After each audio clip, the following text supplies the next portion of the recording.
Despite the fact that certain elites in Hollywood straight up told Tom Cruise right to his face that he literally saved the industry, it looks like our speculations are actually true, and there's something way more sinister that is going on here, that in the back room where all of the backstabbing is taking place, there's a lot of jealousy about Tom Cruise and what he has accomplished and what he has built. We're gonna get into all of this because Tom Cruise himself feels betrayed by Hollywood. This is, of course, following a lot of other celebrities who have said recently that they are very jealous of Tom Cruise. People like Brad Pitt and Will Smith, different actors that have literally said straight up in interviews that they are jealous by Tom Cruise's success. And I think a lot of it stems back to the fact that Tom Cruise, he doesn't have to go out there and get involved in all sorts of political nonsense like so many of these other celebrities do to stay relevant, that he can just be someone that goes out there and makes good movies. And he doesn't have to show up all the time and say a bunch of stupid stuff on social media. And I think because of that, there are a lot of people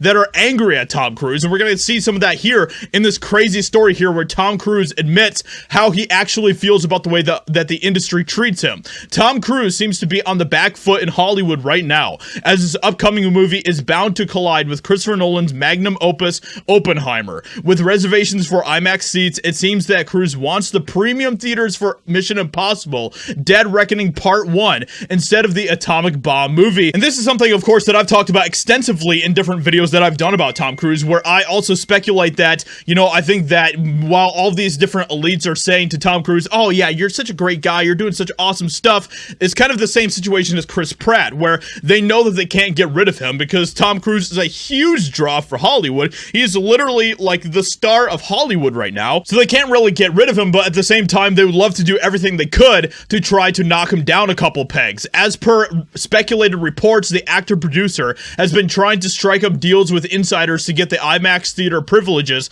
and remove Nolan's Oppenheimer from the premium screens. Although it has not been confirmed, there are conflicting reports and backstabbing from both sides to hear of. With the upcoming magnum opus Oppenheimer entirely shot in IMAX format, Christopher Nolan has already had a deal with his movie, will be showing in all the IMAX theaters across North America for 3 weeks. And of course, let's all just admit that Christopher Nolan is still like the king when it comes to making films in Hollywood. He is still the king. He still has a lot of pull. He still has a lot of respect in Hollywood. Tom Cruise's Mission Impossible Dead Reckoning Part 1 is releasing exactly 10 days prior to the launch of Oppenheimer. As per reports by Puck, the Top Gun Maverick also wants the IMAX theaters for his movie and wants to challenge Nolan with his movie. This is literally capitalism at play right here, and this is not a bad thing. This is competition, and this is exactly what we need more of. I'm very excited for both of these films because what you have is two guys who are working in Hollywood who still really at the end of the day only care about making good films. And so because the fact that they are both releasing, it's honestly just a win-win for fans and people like me, and I'm sure a lot of you